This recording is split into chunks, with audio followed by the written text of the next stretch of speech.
শুরু করি। আমাদের চলছে হচ্ছে সূচক।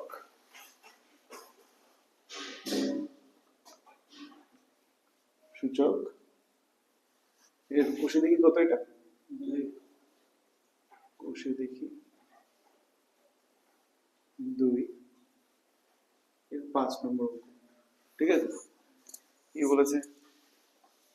x plus z equal to 2y, x plus z equal to 2y, আর বলা আছে b square equal to ac। এই দুটো জিনিস আমাদের দেওয়া আছে, x plus z equal to 2y R b square equal to ac। প্রমাণ করতে বলেছে a to the power y minus x, b to the power z minus x, R c to the power x minus y equal to 1। দেখ, যেহেতু x plus z equal to 2y, ডান দিকে দুটো y আছে, তুই এরকম করতে পারিস, দুটো y কে y plus y আকারে লিখতে পারিস। হলো, একটা y কে x এর সাথে, একটা y কে z এর সাথে রেখে দেবো। তাহলে আমি z কে বাঁ পাশে রাখলাম, আর একটা y কে z এর কাছে নিয়ে আসলাম, আর না থাক, এই বাঁ পাশে x কে রাখি, x কে বাঁ পাশে রাখলাম, আর একটা y কে x এর কাছে নিয়ে আসলাম, আর ডান দিকে একটা y ছিল, তার কাছে z কে নিয়ে গেলাম। তার মানে হয়ে গেল x minus y সমান y minus z। ঠিক আছে, x minus y সমান y minus z। দেখ, এটুকুন বোঝা গেছে? এখানে কি করা হলো? এখন আমরা আমাদের বাম পক্ষটাতে আসছি, LHS। LHS এ কি বলছে? a to the power কত? y minus z সমান b to the power z minus x R c to the power x minus y, তাই তো? is equal to, দেখ আমরা রিসেন্টলি যেটা পেলাম এটাকে আমরা 1 নম্বর সমীকরণ নাম দিলাম। ঠিক আছে, দেখ রিসেন্টলি যেটা পেয়েছি ওখানে বলা আছে যে x minus y এর মানও যা হবে, সবার শেষে যেটা পেলাম 1 নং সমীকরণে ওখানে বলা আছে x minus y আর y minus z এর মান সমান, অর্থাৎ x minus y এর মান যা হবে y minus z এর একই মান হবে, তাই তো? আচ্ছা, যদি তাই হয় তাহলে y minus z কি আমি লিখলাম হচ্ছে x minus y, কারণ দুজনের তো একই মান। y minus z এর জায়গায় লেখা হলো x minus y, y minus z কে x minus y লেখা হলো। ঠিক আছে, আর বাকি যা আছে যেমন আছে সেরকম, b to the power z minus x, c to the power x minus y। পাশে লিখে দিই কারণটা, যেহেতু 1 নং সমীকরণ থেকে পেলাম, 1 নং সমীকরণ থেকে প্রাপ্ত কি প্রাপ্ত যে x minus y equal to y minus z গেল। আচ্ছা, এটা ইকুয়াল টু কাদের power same? a b c এর মধ্যে, তাদেরকে একসাথে রাখি, a to the power x minus y into c to the power x minus y into লাস্টে b to the power z minus x সমান, যখন বেস সেম, পাওয়ার base same না, base আলাদা, পাওয়ার সেম, ইনটু হচ্ছে, তখন কি হয়? অ্যাকচুয়ালি বেস গুলো গুণ হয়ে যায় পাওয়ার সেম থেকে। ভেরি গুড, তাহলে বেস এখানে গুণ হবে, a আর c গুণ হলো, পাওয়ার সেম থাকলো, x minus y থাকলো, b to the power z minus x। তো বোঝা গেছে?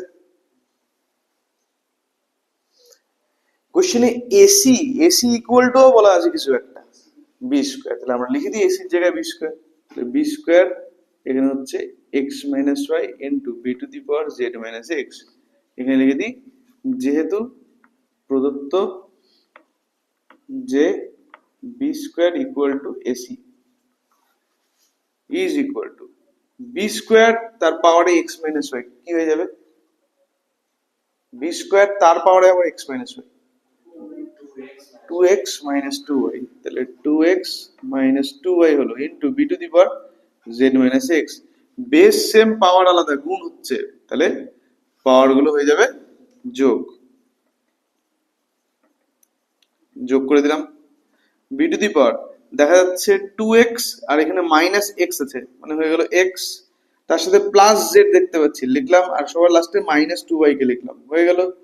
এটা equal two b to the power x plus z এর মান কত 2y, x প্লাস জেড এর জায়গায় 2y লিখে দেওয়া হলো, মাইনাস আরো 2y আছে, তার মানে বি টু দি পাওয়ার পাশে লিখে দিই, যেহেতু x প্লাস জেড সমান সমান 2y, অথবা ধর ডাইরেক্ট বি টু দি পাওয়ার 0 লিখতে পারতি, অসুবিধা ছিল না। তার মানে অ্যান্সার হচ্ছে 1 প্রুভড। বুঝলি?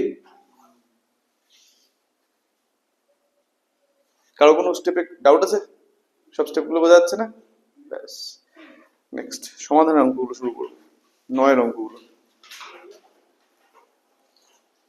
পরে বেজে আছে।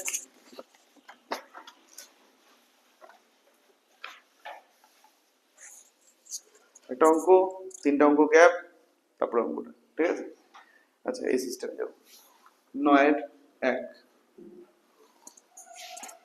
বলেছে সমাধান করতে, ঠিক আছে? আমাদের 9-1 যে কোশ্চেনটা, সেখানে বলা আছে সমাধান করতে। সমাধান করো মানে বুঝিস, এক্স এর মান বা ভ্যারিয়েবলের যে মান, ভ্যারিয়েবল যেটা থাকবে ভ্যারিয়েবলের মানটা বের করতে হবে, যে ভ্যারিয়েবলের মান কত হবে, ঠিক আছে দেবজিৎ? 49 টু দি পাওয়ার কত দেওয়া আছে কোশ্চেনটার মধ্যে? X equal two 7 cube.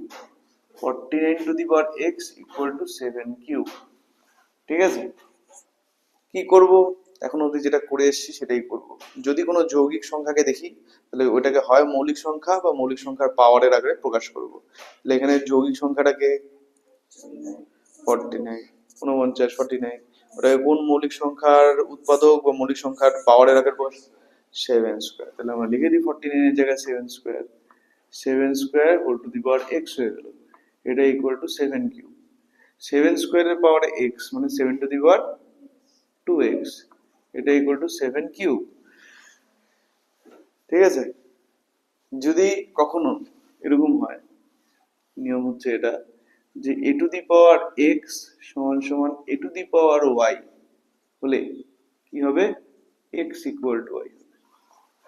a two the power x সমান a two the power y হলে x ইকুয়াল টু y হবে। যদি বেস সেম, পাওয়ার আলাদা হয় আর মান সমান হয়, গুণ হচ্ছে না এই ক্ষেত্রে, এক্ষেত্রে মান সমান হচ্ছে, তাহলে পাওয়ার গুলো সেম। বেস সেম, তুই দেখতে পাচ্ছিস দুটো আলাদা পাওয়ারের মতো লাগছে, কিন্তু ওদের মান সমান, তার মানে পাওয়ার গুলো সেম। আলাদা লাগলো, ওরা বেসিক্যালি সেম রাশি। কথাটা ক্লিয়ার? তাহলে এক্ষেত্রে 7 two the power 2x R 7 cube সমান হয়েছে, তার মানে আমরা অতএব দিয়ে লিখে দিব 2x সমান সমান 3। আর আমাদেরকে কি কার মান বের করতে হবে? x এর মান। তাহলে x ইকুয়াল টু 3/2 অথবা 1/1/2, এটা হয়ে যাচ্ছে অ্যান্সার। বোঝা গেল? 3টা অঙ্ক গ্যাপ, নেক্সট অঙ্ক 5। কি বলেছে?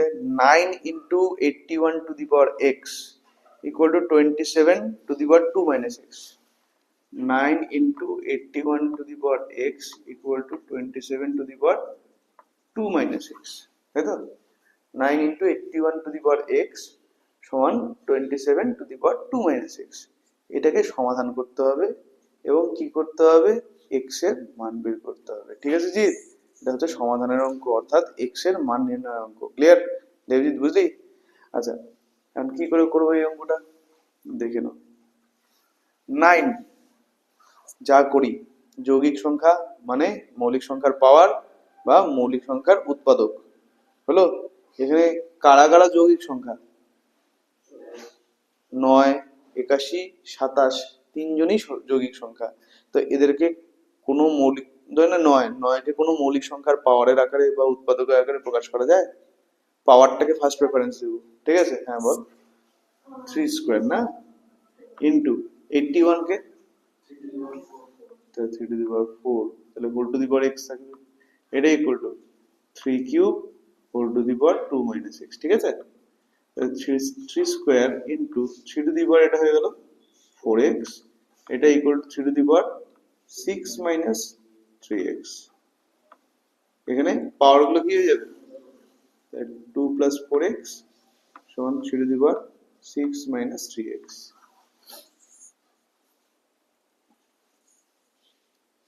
এরপরে কি করব? এরপরে 2 প্লাস 4x অতএব দিয়ে লিখবো। এটা যখনই এই কাজটা করবি তখনই অতএব নিয়ে আসবি, ওখানে ইমপ্লাইজ দ্যাট আসবে না, ইকুয়াল টু 6 মাইনাস 3x, অর্থাৎ 4x প্লাস 3x সমান সমান 6 মাইনাস 2, তার মানে 7x সমান সমান 4, তার মানে x সমান সমান 4/7। এই হয়ে গেল আমাদের অ্যান্সার।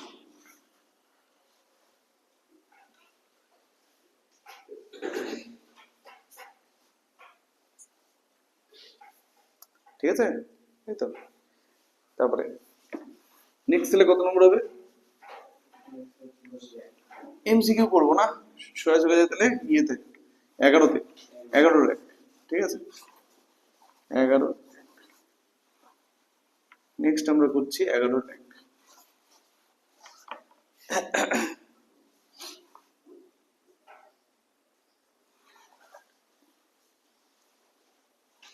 ওটাও দেখ সমাধানেরই অঙ্ক, সমাধান না অ্যাকচুয়ালি এটা অনুপাত নির্ণয় অঙ্ক। কোশ্চেনটা দেখ কি বলছে, 27 টু দি পাওয়ার এক্স সমান 81 টু দি পাওয়ার ওয়াই হলে এক্স ইস টু ওয়াই কত হবে?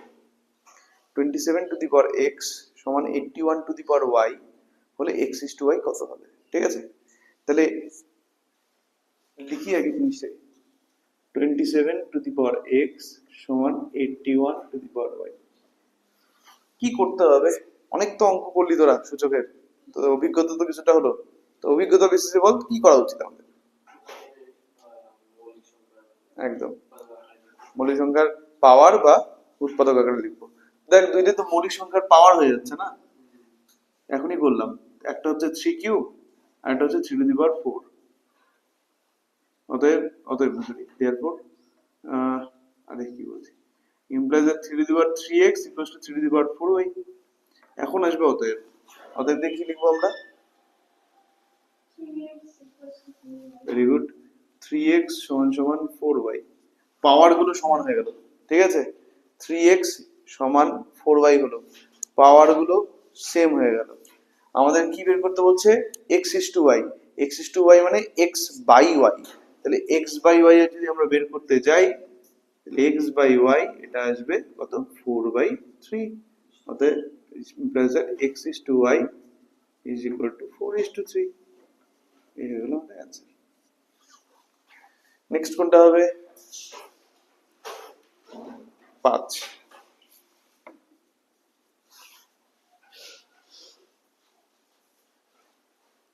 3 to the power 3 to the power 3 R 3 to the power 3 whole to the power 3 এর মধ্যে বৃহত্তর কোনটি? যুক্তি সহকারে লেখো।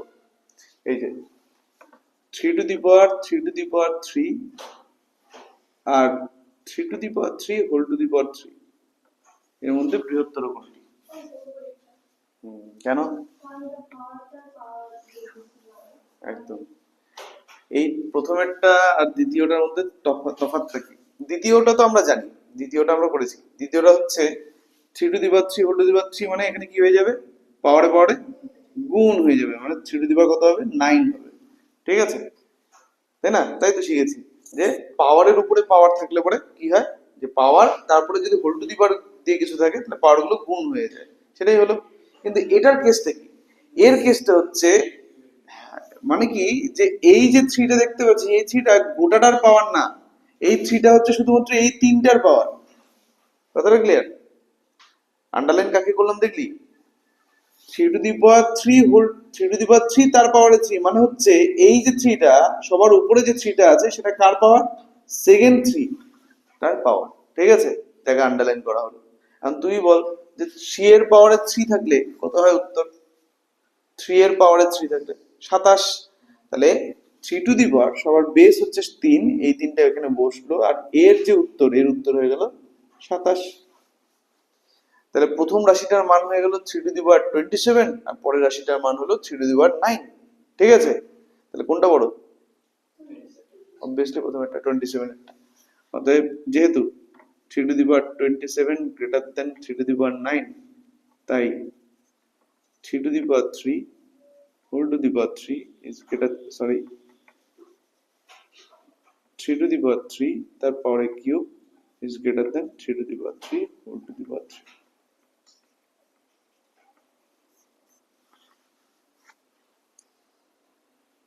বোঝা গেল? হুম, কিন্তু কেন জানি মনে হচ্ছে কয়েকজনের চোখ দেখে তারা বুঝতে পারছে না। ঠিক আছে, জিৎ বল দেখি, এটা আর এটার মধ্যে কোনটা বড় হবে বল। সিম্পল জিনিস, খুব সহজেই হিসাব করা যায়। এর মান কত হবে আগে বল, আর এর মান কত হবে, এইভাবে জিনিসটাকে ভাবতে হবে। প্রথমটার মান কত হবে, দ্বিতীয়টার মান কত হবে। দ্বিতীয়টার মান তো খুব সহজ,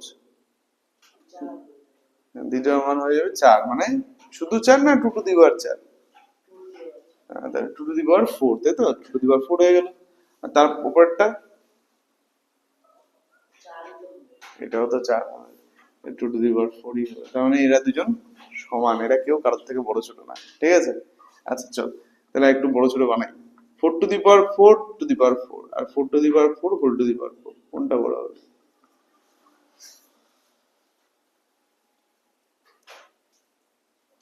বাইরে বলে দিই, 4 টু দি পাওয়ার 4 এর মান হচ্ছে 256। 4 টু দি পাওয়ার 4 এর মান হচ্ছে 256।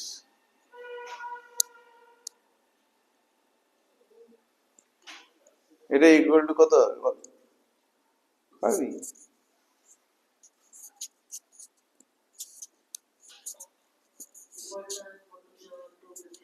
উপরটা হবে 4 টু দি পাওয়ার 256 আর নিচেরটা, ভেরি গুড। তাহলে স্বাভাবিকভাবে উপরেরটা পুরো, তাই না? এভাবে আমরা এই রাশিগুলোকে হিসেব করে থাকি। ক্লিয়ার, বলতে পারলাম? ডান দিকটা বুঝে দিই।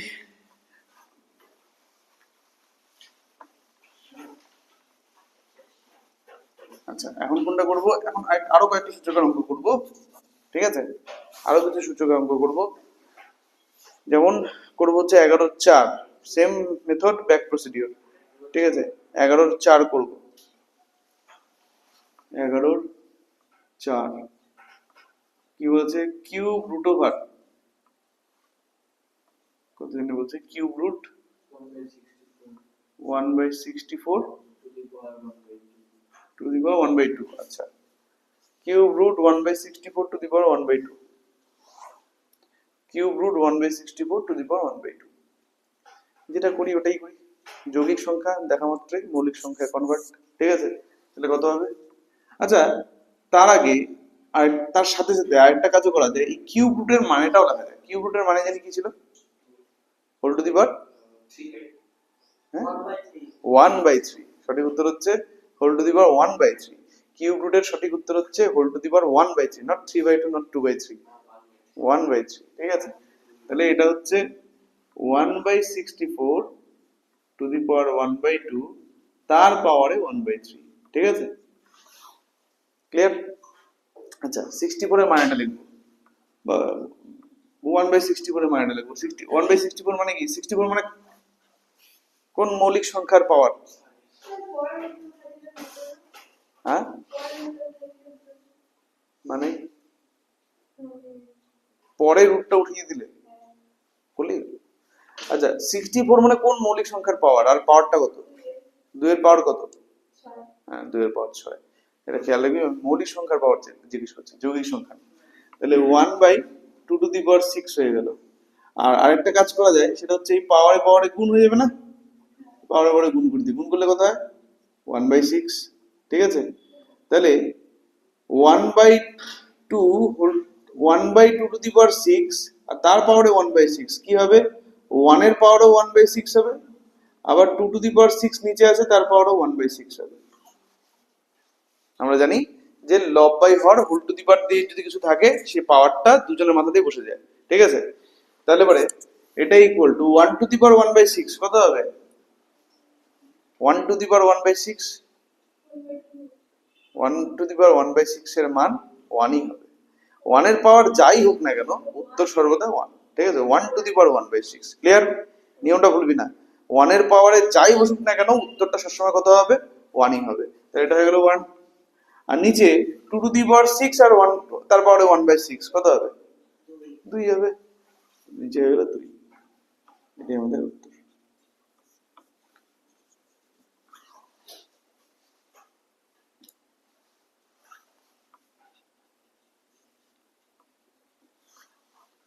9 7 তারপরে 9 7 করব সমাধান আবার সমাধান করব আমরা।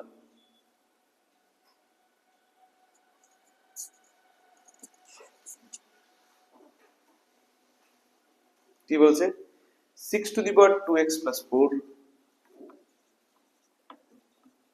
সমাধান করতে বলেছে 6 two the power 2x plus 4 সমান 3 টু দি পাওয়ার 3x গুণ 2 two the power x plus 8 6 two the power 2x plus 4 সমান সমান 3 টু দি পাওয়ার 3x গুণ 2 two the power x plus 8 হলো। যেটা করি ওটাই করি যে মৌলিক সংখ্যা এর আকারে প্রকাশ করব যৌগিক সংখ্যাকে। এখানে যৌগিক সংখ্যাটাকে তাহলে 6 কে আমাকে প্রকাশ করতে হবে মৌলিক সংখ্যার আকারে। হ্যাঁ তাহলে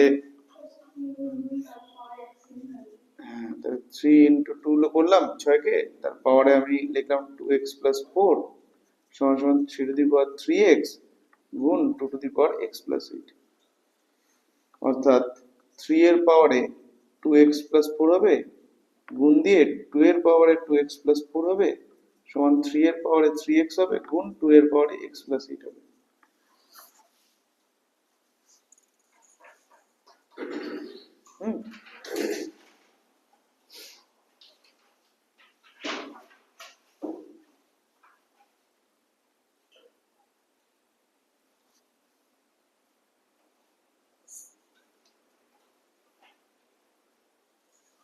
তাহলে এখান থেকে কি পাচ্ছি দেখ দুপাশেই 3 আছে দুপাশেই 2 আছে, কিন্তু এরকম হলে সুবিধা না। সুবিধা হচ্ছে সব তিনগুলো যদি সব এক পাশে থাকে আর 2 গুলো যদি সব এক পাশে থাকে। কোনটা ডান পাশেরটা? ডান পাশে কিছু পাল্টাবে না, কিন্তু আমরা এখন কি করব 3 টু দি পাওয়ার 3x যেটা ডান পাশে আছে ওটাকে আর ডান পাশে রাখবো না, ওটাকে নিয়ে আসবো বাঁ পাশে। কারণ ওটা তো গুণ অবস্থায় আছে তুই বললি, তো গুণ অবস্থায় যারা থাকে তাদের মধ্যে কাউকে যদি সাইড চেঞ্জ করানো হয় ভাগ হয়ে যায়। তাহলে এই যে 3 to the power 2x plus 4 এটা ভাগ মানে বাই হয়ে গেল 3 টু দি পাওয়ার 3x, যেহেতু 3 to the power 3x side change করলো তাই 3 টু দি পাওয়ার 3x দিয়ে ভাগ করতে হইলো। একই রকম ভাবে 2 two the power x plus 8 ওটা সাইড চেঞ্জ করেনি তাই ওপাশেই আছে, কিন্তু আমি সাইড চেঞ্জ করাবো 2 two the power 2x plus 4 কে।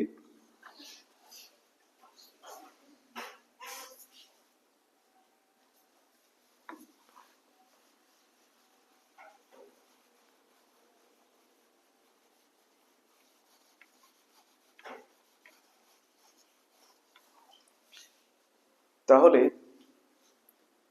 আচ্ছা অতএব দিলাম, হ্যাঁ অতএব দিলাম এবং দুই পক্ষকেই না ঘুরিয়ে লিখলাম। হ্যাঁ ঘুরিয়ে মানে হচ্ছে এভাবে লিখলাম, উল্টে দিলাম।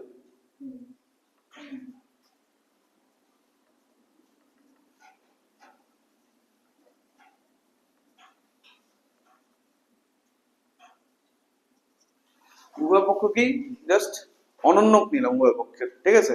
তো এখানে লিখবো উভয় পক্ষের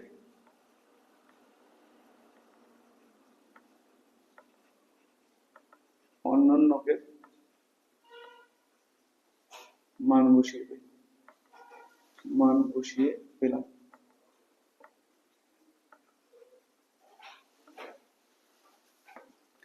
three two the power 3x দেখ পাওয়ারে পাওয়ারে কি হবে মাইনাস হবে, তাহলে মাইনাস দিয়ে 2x প্লাস 4 এটা একই রকম হবে 2 two the power 2x plus 4 minus x plus 8 এভাবে লিখে দিলাম। অর্থাৎ 3 টু দি পাওয়ার কত হয়ে যাবে, এটা 3x মাইনাস 2x x হয়ে যাবে মাইনাস 4 হবে সমান 2 two the power 2x minus x x হয়ে যাবে মাইনাস 4 হবে। 3 to the power x minus 4 is equals to 2 to the power x minus 4.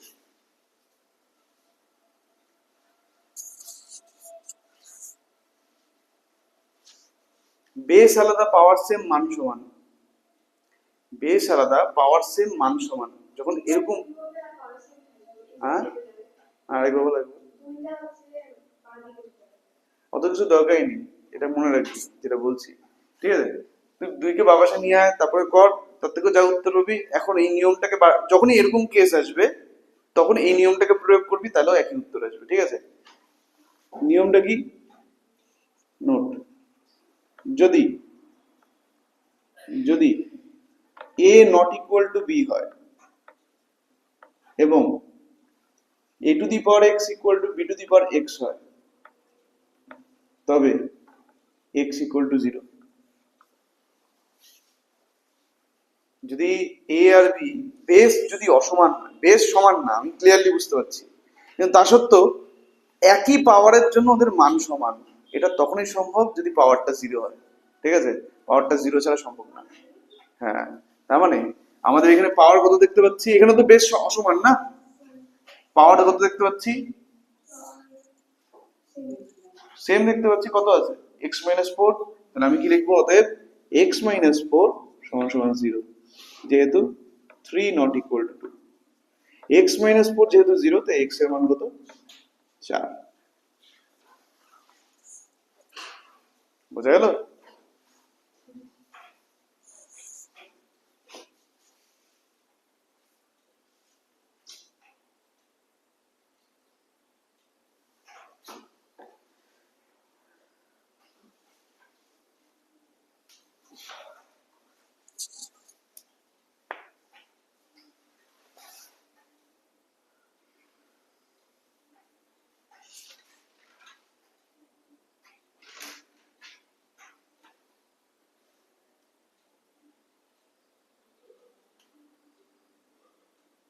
তারপরে নেক্সট কোন অঙ্কটা করি। নেক্সট হচ্ছে নয়ের চার, ঠিক আছে? নাইনের চার এটাই লাস্ট, তারপর আমরা নিউ চ্যাপ্টার স্টার্ট করব। নয়ের চার কি বলছে, two to the power four x. সমাধান অঙ্কগুলো বোঝা যাচ্ছে তো? ফার্স্ট কথা, সমাধানে কিন্তু অনেকগুলো অঙ্ক করালাম, ডাউট হচ্ছে এগুলো নিয়ে? হ্যাঁ, বোঝা যাচ্ছে? বেসিক সূচকেরই যাবতীয় যে নিয়মগুলো, সেই নিয়মগুলো অ্যাপ্লাই করে এক্স এর মানটাকে বের করো, এটাই হচ্ছে সমাধান, ঠিক আছে? এক্স এর মান নির্ণয় করো, সমাধান নির্ণয় করো, বীজ নির্ণয় করো, বীজ নির্ণয় কিন্তু এক প্রকার সমাধানেরই প্রশ্ন, ঠিক আছে? এগুলো সব হচ্ছে সমাধান রিলেটেড প্রশ্ন। নয়ের চার কোশ্চেন ঢুকে ফেলি। বলেছে two to the power four x, two to the power four x into কত বলা আছে, four to the power three x minus one, four to the power three x minus one is equal to four to the power two x, four to the power two x by two to the power three x.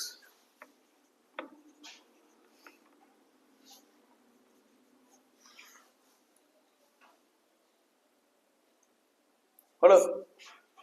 যেটা করি সেটাই করব, যৌগিক সংখ্যা মানে মৌলিক সংখ্যার পাওয়ার, ঠিক আছে? তাহলে এখানে কি করব, two to the power four x same থাকবে, কিন্তু এখানে কি করব, ফোর কে লিখবো কত, টু স্কোয়ার বা two to the power two, এটা ইকুয়াল টু এটা, আর এখানেও ঠিক তাই, টু স্কোয়ার তার পাওয়ারে টু এক্স, তার নিচে two to the power three x হয়ে গেল। অর্থাৎ two to the power four x into two to the power এখানে হচ্ছে সিক্স এক্স মাইনাস টু, এটা হচ্ছে two to the power four x by two to the power three x. এখানে power গুলো কি হয়ে যাবে, যোগ হয়ে যাবে, four x plus six x minus two, এখানে কত হবে, পাওয়ার গুলো বিয়োগ হয়ে যাবে, তাহলে four x minus three x, তাহলে two to the power ten x minus two সমান সমান two to the power x. অতএব দিয়ে কি লিখবো,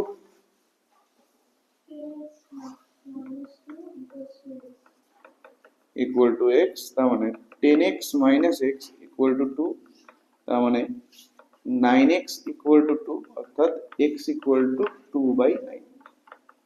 এই হয়ে গেল আমাদের অ্যান্সার। বোঝা গেল?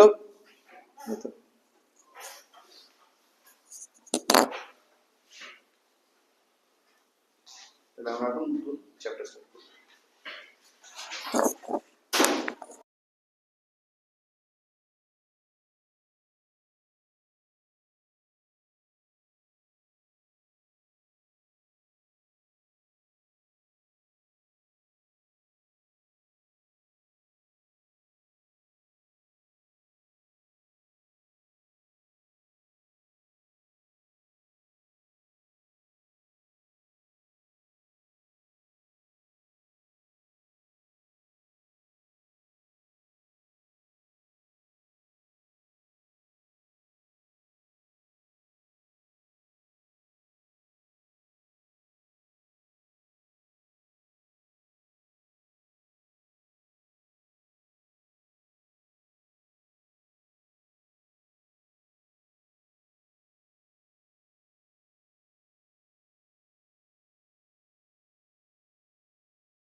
আমরা শুরু করব স্থানাঙ্ক জ্যামিতি বলে একটা নতুন সেকশন।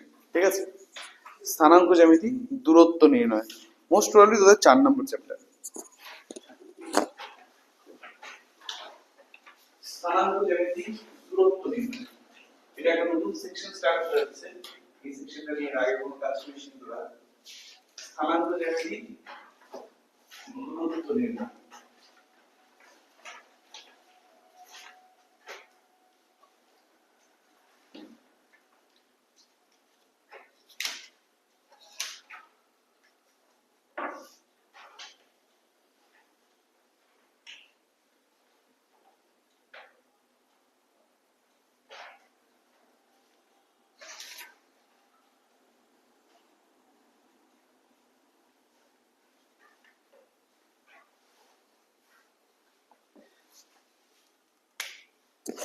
তো চ্যাপ্টারের নাম হচ্ছে স্থানাঙ্ক জ্যামিতি। স্থানাঙ্ক জ্যামিতি, দূরত্ব নির্ণয়। দূরত্ব নির্ণয়।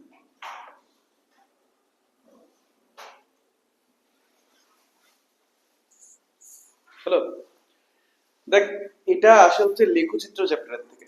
ঠিক আছে, তোরা লেখচিত্র এর আগে করেছিস। লেখচিত্রের মধ্যে তোরা বিন্দু স্থানাঙ্ক বসিয়েছিস, বিন্দু স্থানাঙ্ক দিয়ে সরলরেখা তৈরি করেছিস, তাই না?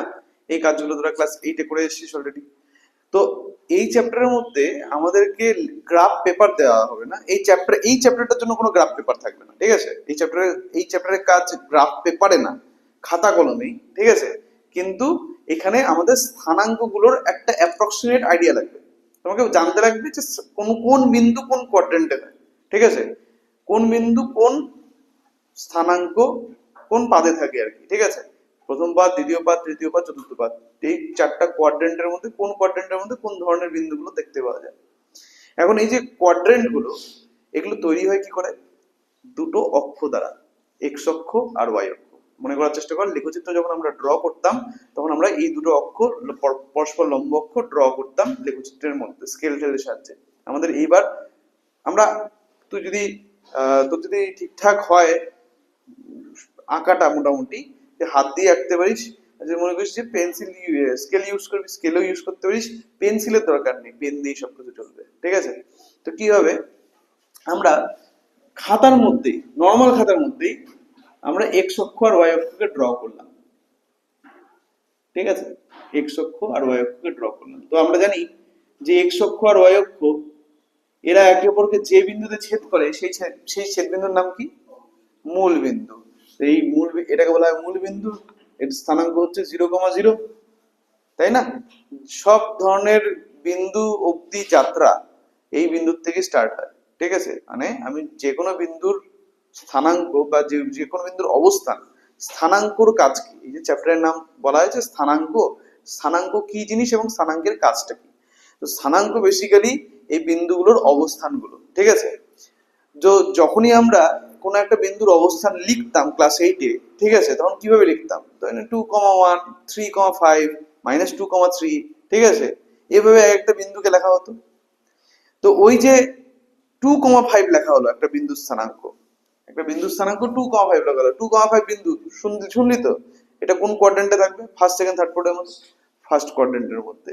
তো ফার্স্ট কোয়াড্রেন্টের মধ্যে 2,5 এই বিন্দুটা আছে। ওকে, এখন এই যে বিন্দুটা লেখা হলো 2,5, এখানে 2 এবং 5 দুটো আলাদা আলাদা সংখ্যা ব্যবহার করা হচ্ছে।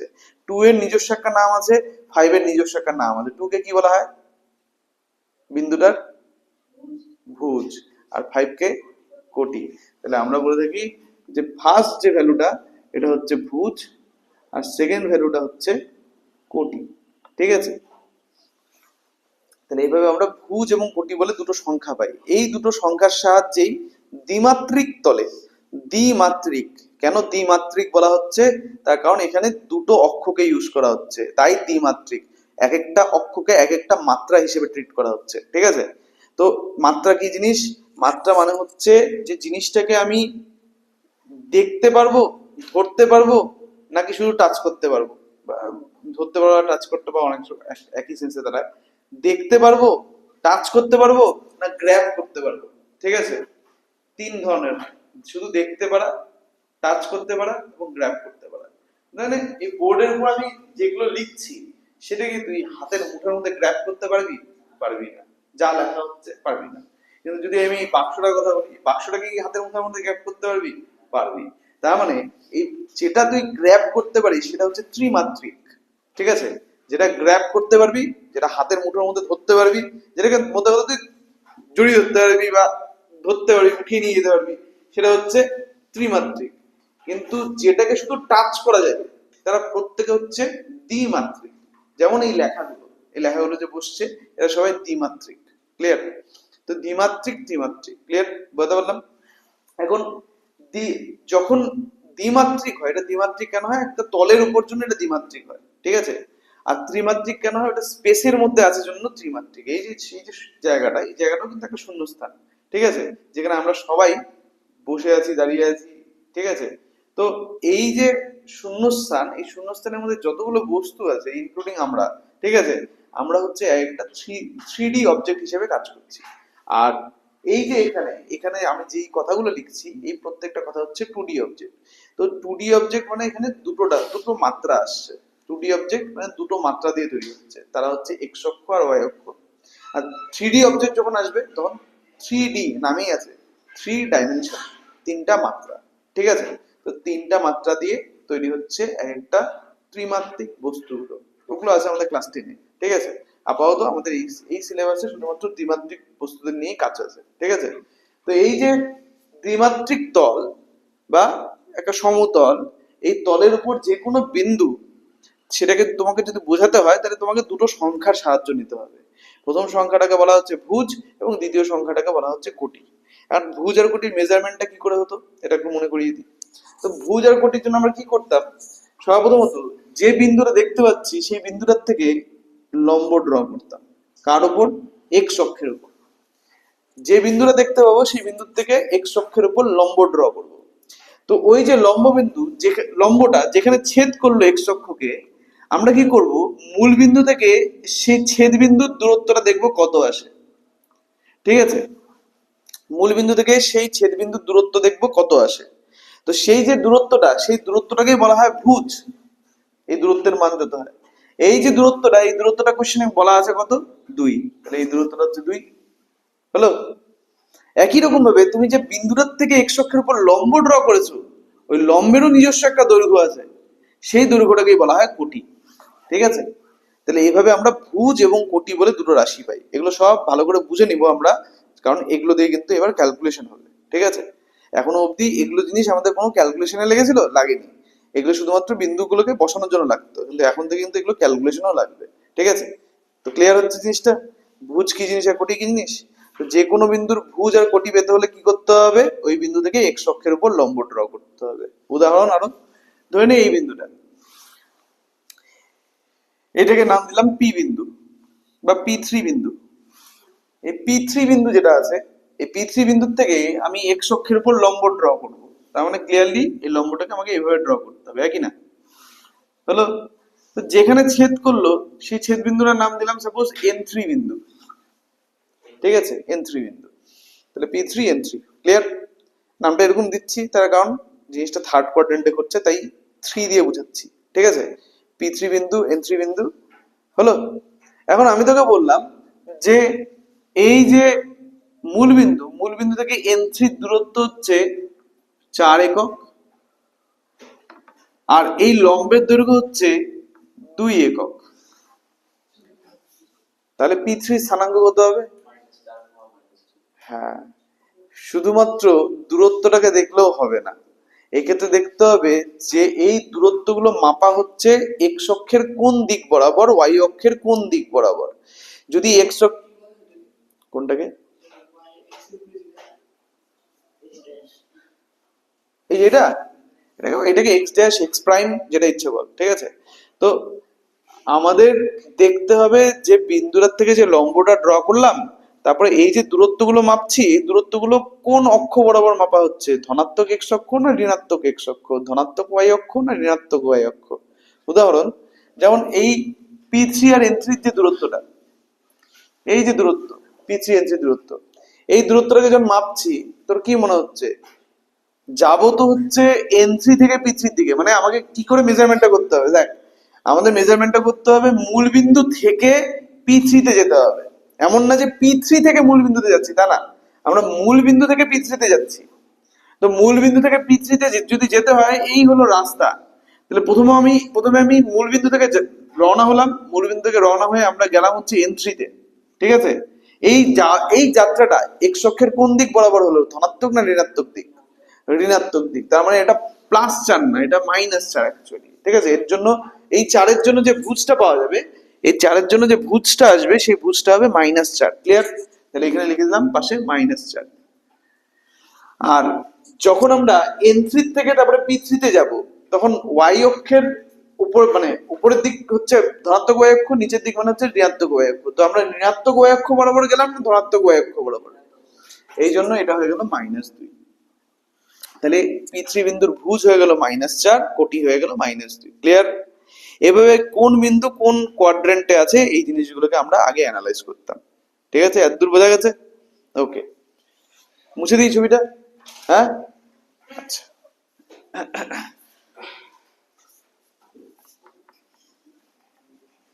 তাহলে ভুজ আর কোটির গল্পটা বোঝা গেল তো?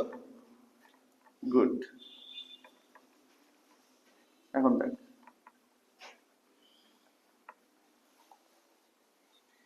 ধরে একটা বিন্দু আছে,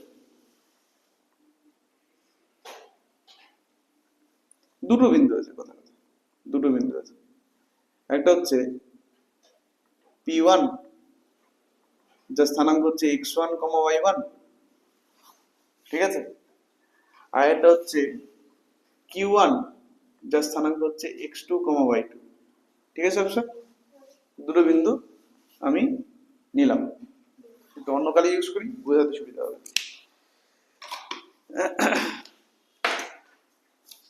আমি এই দুটো বিন্দুকে যুক্ত করে দিলাম একটা রেখাংশ দ্বারা, এই যে নীল রেখাংশ, এটা দ্বারা আমি P1 আর Q1 কে যুক্ত করে দিলাম। তাহলে এই যে নীল রেখাংশটা, এটাকে বলা হবে P1 আর Q1 এর দূরত্ব, ঠিক আছে। আর এই দূরত্বটাকে P1 Q1 এভাবে প্রকাশ করা হবে, P1 Q1, ক্লিয়ার? মানে বিন্দুগুলোর, যে দুটো বিন্দুর মধ্যবর্তী দূরত্ব তুমি আলোচনা করতে যাচ্ছ, শুধু তাদের নাম দিয়ে কি হয়, তাদের দূরত্বকে প্রকাশ করা যায়, ঠিক আছে। তাহলে এই দূরত্বটা হয়ে গেল কত? P1 Q1, clear? আচ্ছা, আমাদের কাজ হচ্ছে এই চ্যাপ্টারে এই দূরত্বটাকে মেজারমেন্ট করা, এই দূরত্বটার মান কত হবে এটা বের করা, ঠিক আছে। তার জন্য আমার কিছু জিনিসের সাহায্যের প্রয়োজন হবে। এক, সর্বপ্রথমত পিথাগোরাসের উপপাদ্য বা পিথাগোরাসের সূত্র।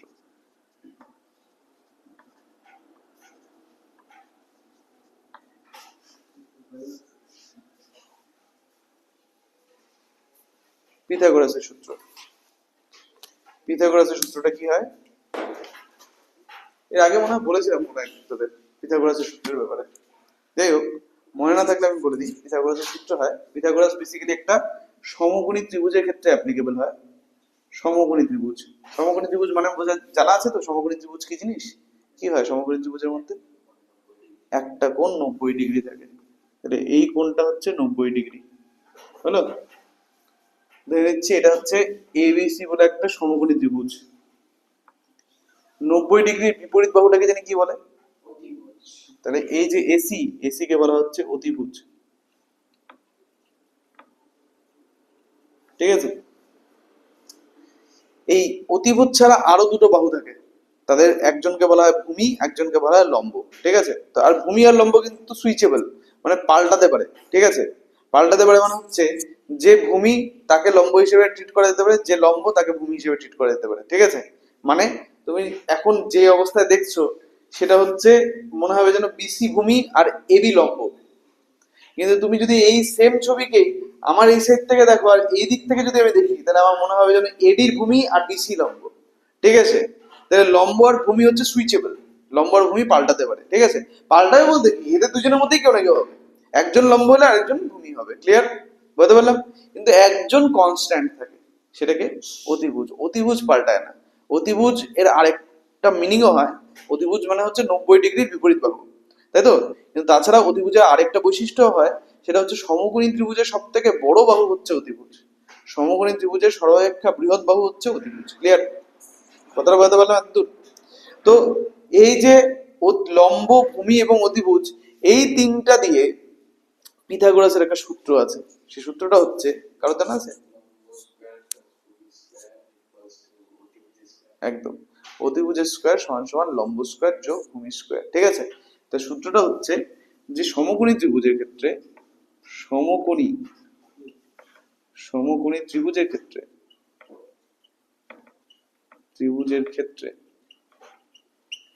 অতিভুজ স্কয়ার সমান সমান লম্ব স্কয়ার যোগ ভূমি স্কয়ার। অতিভুজ স্কয়ার সমান সমান লম্ব স্কয়ার যোগ ভূমি স্কয়ার। এটা হচ্ছে পিথাগোরাসের সূত্র। ঠিক আছে,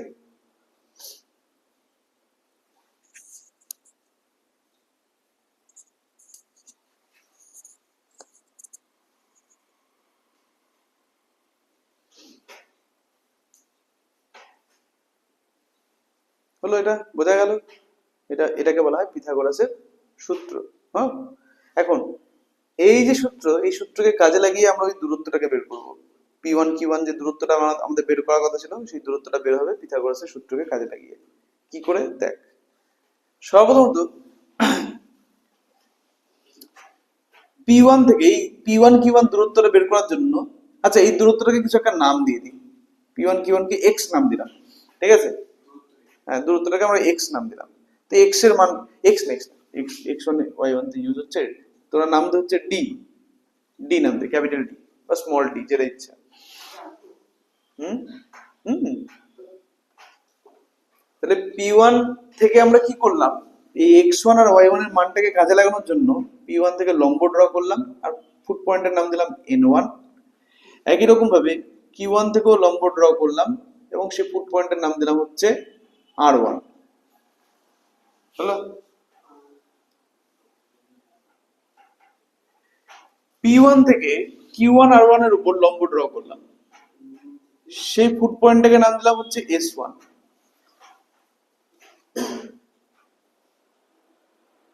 বোঝা গেছে? তার মানে এটা লম্ব, এটা লম্ব, এটাও লম্ব। ঠিক আছে, লম্ব মানে 90 ডিগ্রি। 90 ডিগ্রি কোণ তৈরি করা মানে হচ্ছে লম্ব তৈরি করা। ঠিক আছে, আচ্ছা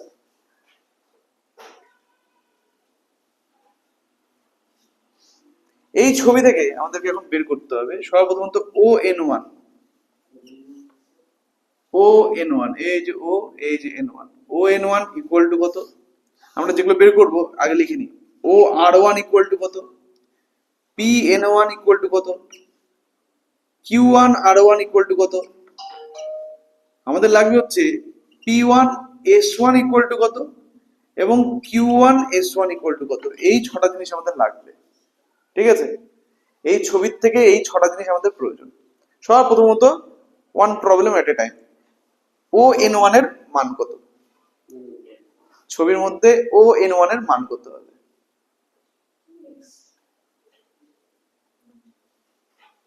তোরা ছবিটা ড্র করেছিস তো নিজের খাতায়?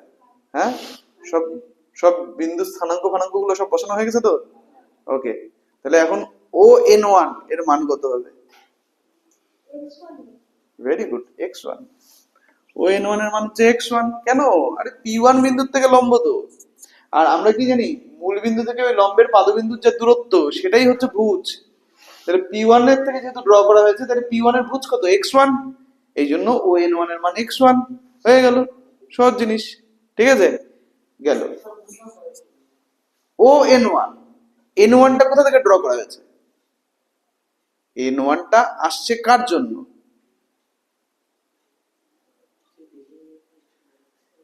N1 টা আসছে P1 থেকে লম্ব ড্র করার জন্য।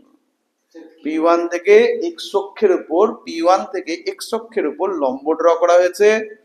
তার যে পাদবিন্দু, সেই পাদবিন্দুর নাম দেওয়া হয়েছে N1। হলো, এখন যখন এরকম হয় আমরা কি শিখেছি, যে মূল বিন্দু থেকে সেই পাদবিন্দুর দূরত্বকে কি বলা হয়? ভুজ বলা হয়।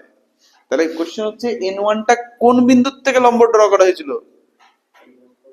N1 কোন বিন্দু থেকে লম্ব ড্র করা হয়েছিল? P1। তাও বুঝলি না? সব ভুলে যাচ্ছিস?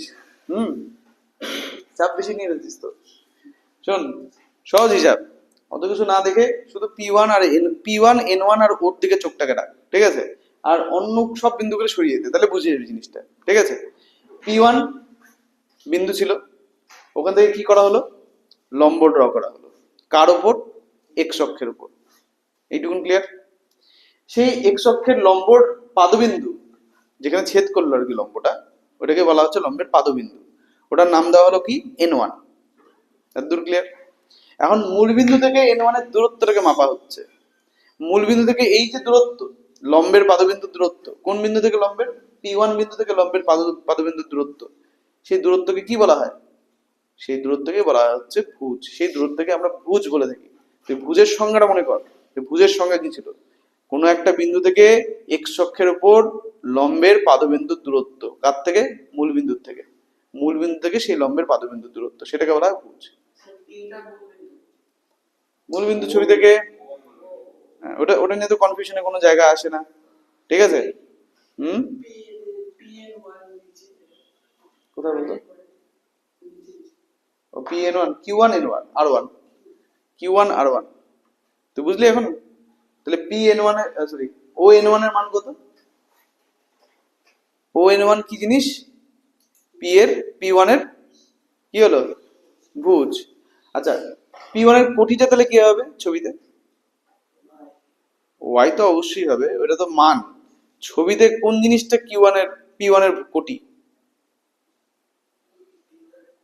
হ্যাঁ, O_R1, O_R1, এটা এতদূর অব্দি P1 এর কোটি যাবে, বুঝতে পারছো না? তাহলে আবার শুরু থেকে বোঝাতে হবে। সেটা হচ্ছে যে এখানে এক্স অক্ষ আর ওয়াই অক্ষ আছে, এখানে একটা বিন্দু আছে, ঠিক আছে?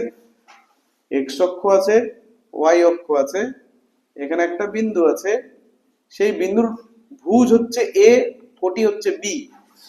এই এ আর বি আমরা কি করে পাই, আমরা এ আর বি পাই হচ্ছে পি বিন্দুর থেকে লম্ব ড্র করার মাধ্যমে। হলো? দেখলি এখন? লম্ব ড্র করলাম, লম্বের পাদবিন্দুর নাম দিয়ে দিলাম এন। হলো? তাহলে এই যে ও এন, ও থেকে এন এর যা দূরত্ব, এই দূরত্বকে বলা হয় ভুজ। আর পি থেকে এন এর যা দূরত্ব বা পি এন এর যে দৈর্ঘ্য, পি এন এর দৈর্ঘ্যটা হচ্ছে কোটি। বুঝলি এখন? বুঝছিস? তাহলে এখন বল P1 যে বিন্দুটা, P1 এর ভুজ এর মান হচ্ছে x1, কোটির মান হচ্ছে y1, তাই তো? ছবির মধ্যে P1 এর ভুজ আমরা পেলাম ON1 কে, ON1 কে P1 এর ভুজ পেলাম। হ্যাঁ হ্যাঁ হ্যাঁ, লম্বর দৈর্ঘ্যটা হচ্ছে কোটি, লম্বর দৈর্ঘ্যটা হচ্ছে কোটি, আর মূল বিন্দু থেকে যে লম্বের পাদবিন্দুর দূরত্ব সেটা হচ্ছে ভুজ, ঠিক আছে? তাহলে ON1 হয়ে গেল কি, ভুজ। আর কোটি কোনটা, P1N1, P1 আর N1 না, ঠিক আছে? এইভাবে উচ্চারণ করি, P1N1, এটা হচ্ছে কোটি। ক্লিয়ার? বুঝা গেছে? দেখ, ক্যাচ করছিস? তাহলে কোশ্চেন হচ্ছে OR1 টা কি, OR1 এটা তো নিশ্চয়ই কোটি বা ভুজ, কোটি তো না, ভুজ হবে, কার ভুজ, OR1 টা কার ভুজ, Q1 এর ভুজ। তাহলে মান কত হবে, Q1 এর মান দেওয়া আছে x2 y2, x2 y2, Q1 এর স্থানাঙ্ক আর কি। তাহলে OR1 কত হয়ে যাবে, x2 হয়ে যাবে, শুধু x2 হবে। হ্যাঁ, এখন বোঝাচ্ছে একটু একটু। Pn1 কত হবে, Pn1 y1, Q1 r1, Q1 r1 না, Q1 r1 y2, Q1 r1 মানে এই যে এটা, এটা হচ্ছে Q1 r1, এটা কি হয়ে যাবে, y2, ঠিক আছে? বোঝা গেল? এতদূর সব ক্লিয়ার একদম? এখানে বল তাহলে P1 S1 কত,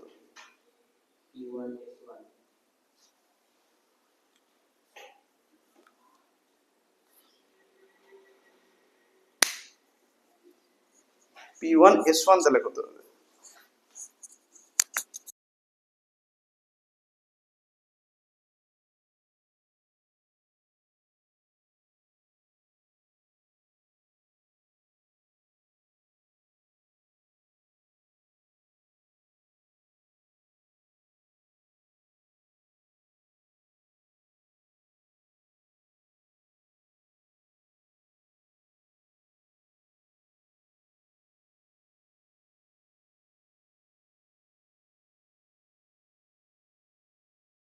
তাহলে সেটা হয়ে যাচ্ছে কত, x2 minus x1। Very good, এটা হয়ে যাচ্ছে x2 মাইনাস x1।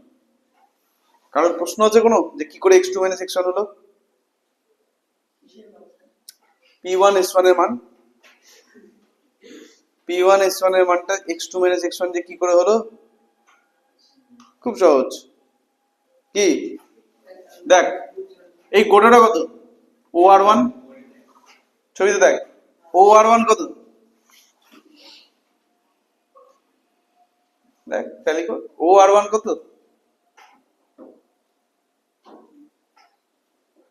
ও আর x2, আর ON1 কত,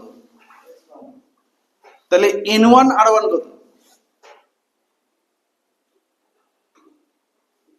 N1 R1 এটা, এই গোটাটা x2, এইটুকুন x1, তাহলে এটা কত,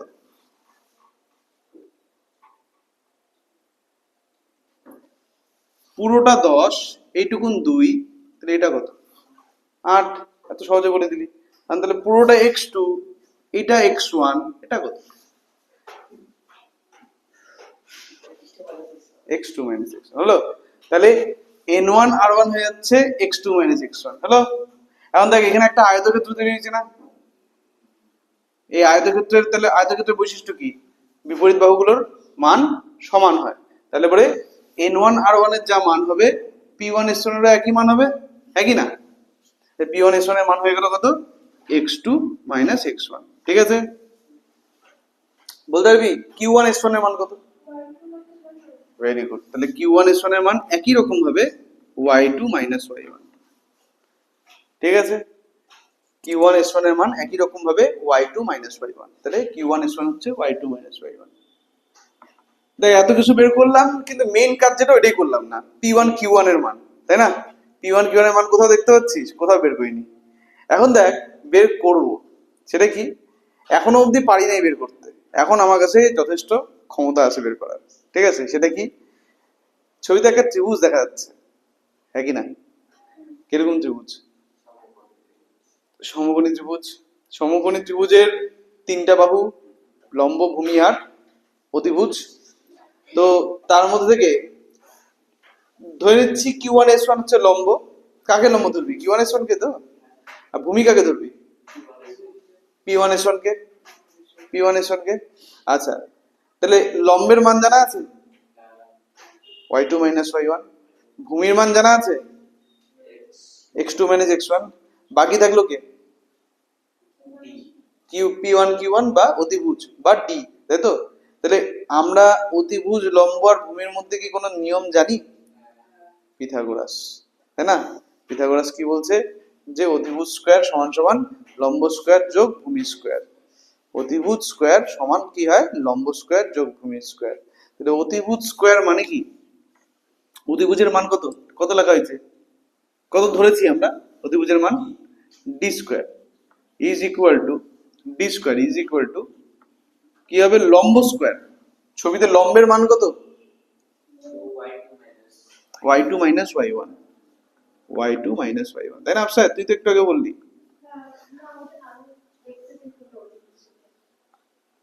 p1 q1, লম্ব হচ্ছে q1 s1, ঠিক আছে না?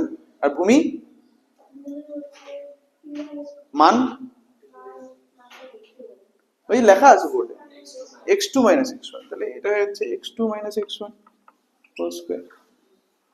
ঠিক আছে, ঠিক আছে, তাহলে d স্কয়ার ইকুয়াল টু হয়ে গেল কত, x2। তাহলে আমি এখন একটু গুছিয়ে লিখি, অতএব d ইকুয়াল টু, আমাদের লাগবে d, দূরত্বটা লাগবে, এটা আসছে দূরত্বের স্কয়ার আসছে, d স্কয়ার মানে হচ্ছে দূরত্বের স্কয়ার, কিন্তু আমাদের লাগবে হচ্ছে দূরত্বটা বা দৈর্ঘ্যটা। তো দৈর্ঘ্যটা কত হয়ে যাবে, রুট স্কয়ার যদি তুলে দিই তাহলে রুট চলে আসে, রুট ওভার কত হবে, প্রথমে x গুলোকে লিখি, x2 minus x1 whole square যোগ y2 minus y1 whole square. Root মানে হচ্ছে দূরত্ব, আমাদের দূরত্বটা দরকার না, আমার তো দূরত্বের স্কয়ার আসছিল, আমাদের দূরত্বটা লাগবে। তো দূরত্ব কত হয়ে যাবে, root over x2 minus x1 whole square যোগ y2 minus y1 whole square.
তো আমাদের প্রয়োজন ছিল এমনই একটা সূত্রের যে সূত্র থেকে আমরা দূরত্বটাকে ক্যালকুলেশন করতে পারবো স্থানাঙ্কের মাধ্যমে, যার জন্যই চ্যাপ্টারটার নাম হয়ে গেছে স্থানাঙ্ক জ্যামিতি দূরত্ব নির্ণয়। ঠিক আছে, যেহেতু এখানে দূরত্ব নির্ণয়ের উপরই ফোকাস করা হয়েছে। এবং সেই দূরত্ব নির্ণয়ের সূত্রটা কি হলো? দূরত্ব নির্ণয়ের সূত্রটা হয়ে গেলো এটা। ঠিক আছে, কারণ এটাকে একটু ফ্রেশ করে লেখা যাক সূত্রটা, তাহলে কি আলটিমেটলি জিনিসটাকে যখন এভাবে লিখবো তখন বেটার বুঝবো যে x1, y1 ও x2, y2 বিন্দু দুটির মধ্যে দূরত্ব, বিন্দু দুটির মধ্যে দূরত্ব is equal to root over of x2 minus x1 whole square যোগ y2 minus y1 whole square এত একক। এখানে আমাদের এই একটাই সূত্র, ঠিক আছে, শুধু একটা মাত্র সূত্র।